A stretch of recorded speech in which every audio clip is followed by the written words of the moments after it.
بسم الله الرحمن الرحيم. الحمد لله وكفى والسلام على عباده الذين اصطفى. أما بعد فأعوذ بالله من الشيطان الرجيم. بسم الله الرحمن الرحيم.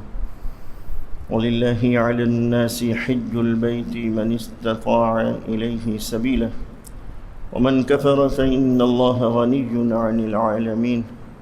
صدق الله العظيم. میرے بزرگوں اور عزیزو، رمضان المبارک کے بعد اب حج کا مہینہ شروع ہو گیا ہے۔ حج سے متعلق جو احکامات ہیں، طریقہ کار ہے، وہ ان تمام لوگوں کو جو حج کی سعادت حاصل کرنے والے ہیں ان کو معلوم ہونی چاہیے۔ حج کے جو ایام مہینے ہیں وہ شوال سے شروع ہو جاتے ہیں، کیونکہ پرانے زمانے میں یہ سہولتیں جو آج کل ہمارے پاس جہاز کی ہے یہ پہلے نہیں تھیں، تو لوگ جو ہے اپنے اپنے گھروں سے شوال کے مہینے میں نکل جاتے تھے، اور جب میقات آتی تھی تو اس سے پہلے حج یا عمرہ جو بھی وہ کرنے جاتے تھے تو اس کی نیت کر لیتے تھے۔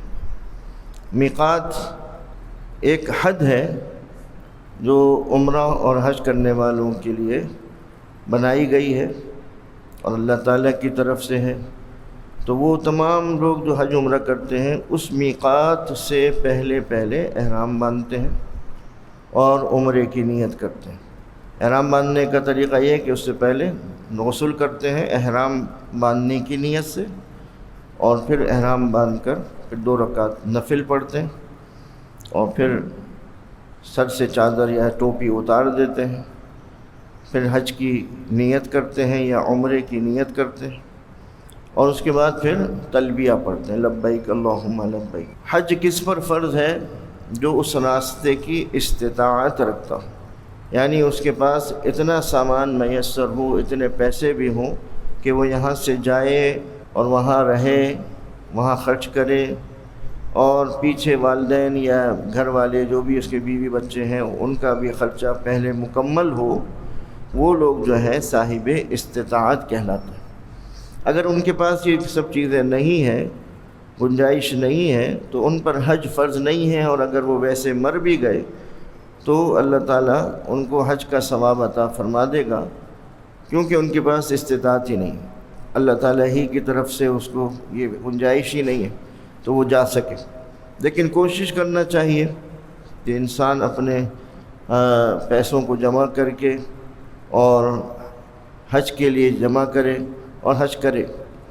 گورنمنٹ کا حج بھی مہنگا ہے، پرائیویٹ تو ہے ہی مہنگا، 17-18 لاکھ، گورنمنٹ کا بھی 11-11.5 لاکھ ہے، تو آج کل یہ رقم جمع کرنا انتہائی مشکل کام ہے۔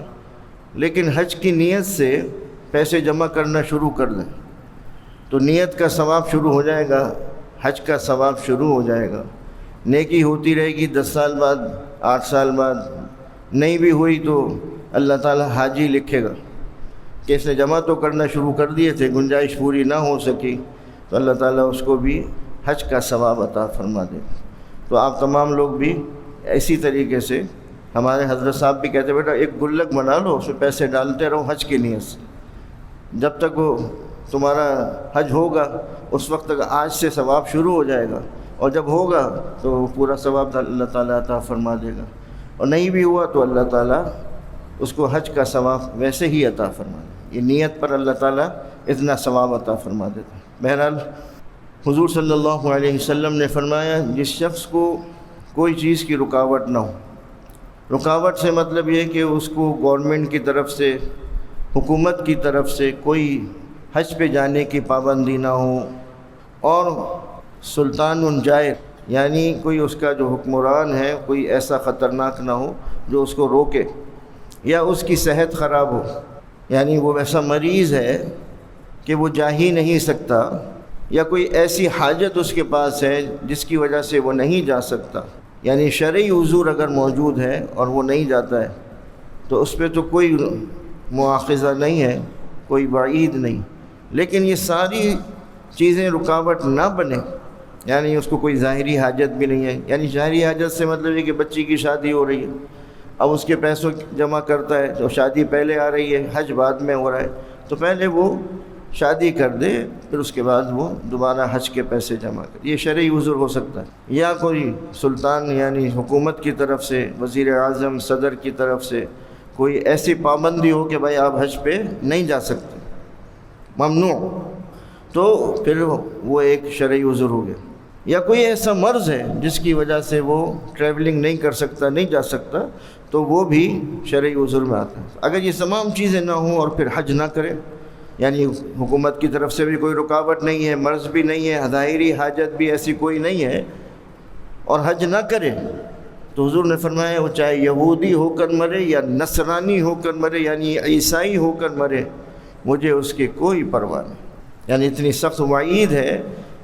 تو یہ تمام چیزیں ہمیں سمجھنی چاہیے۔ ہماری اپنی ہم لوگ گنجائش ہوتی بھی ہے تو حج نہیں کرتے، یہ تمام چیزیں پھر ہمارے اوپر آخرت میں لاگو ہوں گی اور ہمارے لیے پریشانی کا باعث ہوں گی۔ حضور صلی اللہ علیہ وسلم نے فرمایا کہ حج اور عمرے لگاتار کیا کرو، اس سے کیا ہوتا ہے؟ فقر اور محتاجی اللہ تعالیٰ اس کی دور فرماتا ہے، یعنی تنگ دستی بھی اس کی دور فرماتا ہے اور محتاجی بھی اس کی دور فرماتا ہے، اور اس کو پاک صاف کر دیتا ہے۔ جیسے لوہار گناہوں کو ایسے پاک صاف کر دیتا ہے جیسے کہ لوہار اپنے لوہے کو جب اس میں ڈالتا ہے چولہے میں یا اس کے انگاری میں، تو وہ تمام اس کی میل کچیل ختم ہو جاتی ہے۔ یا سونا چاندی والے جب سونے کو کرتے ہیں، اس کی میل صفائی کرتے ہیں، تو اس کی صفائی جب ہوتی ہے، تو ایسے ہی اللہ تعالیٰ اس کے گناہوں کو بھی ایسے پاک صاف کر دیتا ہے جو عمرہ اور حج کرتا رہے۔ تو یہ تمام ہمارے لیے اچھائیاں بھی اللہ تعالیٰ کی طرف سے حضور صلی اللہ علیہ وسلم نے فرمائی ہیں، اور وعید بھی ہے کہ نہیں کرو گے تو نصرانی ہو کر مرو یا یہودی ہو کر مرو۔ حضور صلی اللہ علیہ وسلم نے فرمایا کہ خانہ کعبہ پر 120 رحمتیں نازل ہوتی، ہر وقت جو ہے اللہ تعالیٰ 24 گھنٹے 120 رحمتیں نازل فرماتا ہے۔ اس میں سے 60 جو ہے رحمتیں ان لوگوں کے لیے ہیں جو اس کا طواف کر رہے ہیں۔ طواف کیا ہے؟ 7 چکر لگانا، حجر اسود سے شروع کر کے، اور استلام کرتے ہیں بسم اللہ اللہ اکبر وللہ الحمد، اس کی طرف اشارہ کرتے ہیں۔ بعض لوگ قریب ہوتے ہیں تو اس کو چوم لیتے ہیں، یہ بھی چومنا ہو گیا اور وہ استلام ہو گیا۔ بعض لوگ دور ہوتے ہیں تو استلام کرتے ہیں، یہ بھی چومنے جیسا ہی ہے۔ تو اس کا طواف جب شروع کرتے ہیں تو کہاں سے کرتے ہیں؟ حجر اسود سے۔ یہ پتھر جنت کا پتھر ہے، اور یہ خانہ کعبہ کے اندر نصب ہے، اس کو چومنا چاہیے زندگی میں ایک مرتبہ موقع ملے۔ تو یہ جنت کا پتھر ہے، یہ جب دنیا ختم ہو جائے گی تو یہ پتھر اوپر چلا جائے گا۔ تو یہ پتھر جو ہے یہاں سے طواف شروع ہوتا ہے اور اسی پہ ختم ہوتا ہے۔ تو 7 چکر ایسے، پہلا چکر شروع کیا تو حجر اسود سے، اور پھر حجر اسود پر آ کے یہ ختم ہو گیا۔ پھر استلام کریں گے، پھر جب دوبارہ تیسرا چکر پھر استلام کریں گے، تو 7 چکروں میں استلام کر کے پھر اس کے بعد آپ کا طواف مکمل ہوتا ہے، اور پھر 2 رکعت نفل واجب الطواف ادا کرنے ہوتے ہیں۔ 2 رکعت نفل واجب الطواف، جب عمرہ کریں گے پھر 2 رکعت نفل پڑھیں گے، اس کو کہتے ہیں 2 رکعت نفل واجب الطواف۔ یہ کہیں کہاں پڑھنی ہے؟ مقام ابراہیم سے پیچھے۔ اب کہیں بھی پڑھ لیں، حرم، کیونکہ ہر چیز اب مقام ابراہیم سے ہر جو پیچھے جو بھی جگہ ہے کہیں بھی پڑھ لیں۔ بالکل لوگ مقام ابراہیم سے چپک کر پڑھتے ہیں، بالکل اس کے ساتھ اس سے طواف کرنے والوں کو تنگی ہوتی ہے، پریشانی ہوتی ہے۔ پیچھے جگہ بنائی ہوئی ہے، تمام لوگ وہاں جائیں، آرام سے نماز پڑھیں، 2 رکعت نفل واجب الطواف، پھر اس کا ثواب اپنے عزیز و قارب کو جس کی طرف سے طواف کیا ہے اس کو اس کا ثواب بھی پہنچا دیں۔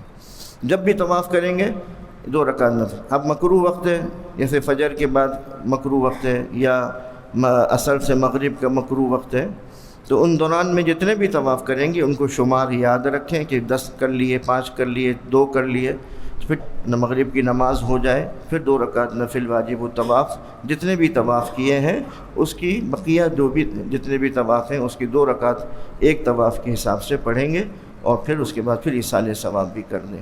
تو یہ طریقہ۔ اب یہ 120 رحمتیں طواف کرنے والوں پر اللہ تعالیٰ نازل فرما رہا ہے، اور 40 جو وہاں نماز پڑھ رہے ہیں ان پر نازل فرما رہا ہے، اور 20 رحمتیں ان لوگوں پر نازل فرما رہا ہے جو خانہ کعبہ کو صرف دیکھ رہے ہیں، یعنی دیکھنے کا بھی ثواب ہے۔ اب وہاں بیٹھ کر آپ ادھر ادھر نہ دیکھیں، آپ خانہ کعبہ کو دیکھیں۔ کتنے لوگ آ رہے ہیں جا رہے ہیں، ہم ان کو دیکھ رہے ہیں، اس سے کوئی فائدہ نہیں، کوئی ثواب نہیں۔ ثواب کب ہے؟ جب خانہ کعبہ کو صرف آپ دیکھتے رہیں۔ جب آپ طواف کرتے ہیں تو اس وقت آپ کی نظریں نیچی ہونی چاہیے، پھر خانہ کعبہ کو نہیں دیکھنا ہے۔ اگر کسی نے دیکھ لیا طواف کے دوران تو اتنا حصہ پھر واپس جائے اور پھر واپس آئے، کیونکہ خانہ کعبہ کو طواف کے دوران نہیں دیکھنا۔ یہ نماز کی کیفیت جیسی ہے، طواف بھی اس کے نعم البدل ہے، تو آپ اسی کی طریقے سے نماز میں جیسے ہوتے ہیں سامنے نظریں رہتی ہیں، ایسے ہی آپ کی طواف میں بھی نظریں نیچی رہیں اور دائیں بائیں نہ دیکھیں۔ اگر کسی نے دیکھ لیا تو پھر دوبارہ پیچھے جائے اور پھر طواف اتنا حصہ دوبارہ لوٹائے۔ تو یہ رحمتیں اللہ تعالیٰ خانہ کعبہ پر نزول فرماتا ہے، اور اللہ تعالیٰ کے ہم مہمان ہوتے ہیں۔ ضیوف الرحمن یعنی حاجی اور عمرہ کرنے والا اللہ کا مہمان ہے، جو وہ مانگتا ہے اللہ اس کو پورا کرتا ہے۔ وہ کہتا ہے اللہ میری مغفرت فرما، تو اللہ اس کی مغفرت فرما دیتا ہے۔ اللہ حج اور عمرہ کرنے والوں سے بہت خوش ہوتا ہے اور ان کی دعاؤں کو قبول فرماتا ہے، ان کے گناہوں کو ختم فرما دیتا ہے، ان کو پاک صاف کر دیتا ہے۔ تو یہ سعادت ہمیں وہاں جا کے ملتی ہے۔ اللہ تعالیٰ سے کہیں بھی دعا کریں وہ تو قبول کرتا ہے، کیونکہ ہر آدمی کی گنجائش نہیں ہے کہ وہ وہاں جائے اور عمرہ کرے، صحیح کرے، طواف کرے اور حج کرے، لیکن جن کے پاس گنجائش ہے اور جاتے ہیں تو ان کو یہ چاہیے کہ وہاں اس طرح سے رہیں کہ ہم اللہ کے مہمان ہیں، اور اللہ تعالیٰ ہماری سن رہا ہے۔ توجہ سے دعا کریں، توجہ سے مانگیں، اس سے خوب گڑ گڑا کے رو رو کے اللہ سے مانگیں، اور خانہ کعبہ کا طواف خوب کریں، کیونکہ یہ سعادت دنیا میں کہیں نہیں ملے گی طواف کی۔ پاکستان میں آپ طواف نہیں کر سکتے، یہ صرف آپ کو خانہ کعبہ میں ملے گی۔ تو یہ سعادت وہاں سے۔ درود شریف مدینہ منورہ میں کثرت سے پڑھیں، اور یہ حضور صلی اللہ علیہ وسلم ڈائریکٹ سن رہے ہیں، کیونکہ حضور حیات ہے بعد الممات، یعنی حضور کو اللہ تعالیٰ نے زندہ ہی رکھا ہوا ہے، تو وہ ڈائریکٹ سن رہے ہیں۔ یہاں سے ہم پڑھتے ہیں تو فرشتوں کے ذریعے اللہ تعالیٰ پہنچاتا ہے، وہاں پڑھتے ہیں تو حضور صلی اللہ علیہ وسلم ہمیں ڈائریکٹ ہمارا درود شریف سنتے ہیں اور اس کو قبول کرتے ہیں۔ تو توجہ سے پڑھیں، کیونکہ حضور صلی اللہ علیہ وسلم وہاں دیکھ رہے ہوتے ہیں اور ہم کہیں اور دیکھ رہے ہیں، تو یہ توجہ بھی رکھنا چاہیے کہ ہماری طرف حضور کی توجہ ہے اور ہم کہیں اور توجہ میں ہیں، باتوں میں لگے ہوئے ہیں، پاکستان میں کیا ہو رہا ہے، ڈالر کی کیا قیمت ہے، فلاں کا کیا حال ہے، اور تم کب آئے تھے پاکستان سے، کب جاؤ گے، یہی باتیں ہوتی رہتی ہیں۔ تو ان کو چھوڑ کے انسان اپنے اللہ اللہ کرے، درود شریف پڑھے، پھر کہاں موقع ملے گا؟ کچھ دن تو ہوتے ہیں، 5 دن 6 دن 7 دن، اس کے بعد پاکستان، یہ مکے جائیں گے، وہاں عبادت کر کے پھر پاکستان۔ تو یہ تمام چیزوں کا احتیاط کریں کہ کوئی ٹائم ضائع نہ ہو۔ یہ وقت تھوڑا سا ہے، کسی کے پاس 15 دن، کسی کے پاس 20 دن، کسی کے پاس 22 دن، کسی کے پاس مہینہ، پھر واپس آنا ہے، پھر پتہ نہیں کب جانا ہو، پھر موقع ملے نہ ملے، ضائع نہیں کرنا ہے۔ خوب اپنی عبادت اور اللہ سے اپنے گناہوں کی توبہ مغفرت کرا کے آنی۔ اللہ تعالی ہم سب کو اپنے گھر کی سعادت زیارت نصیب فرمائے اور حرمین کا ادب اور احترام کرنے کی توفیق عطا فرمائے۔ وآخر دعوانا ان الحمد للہ رب العالمین۔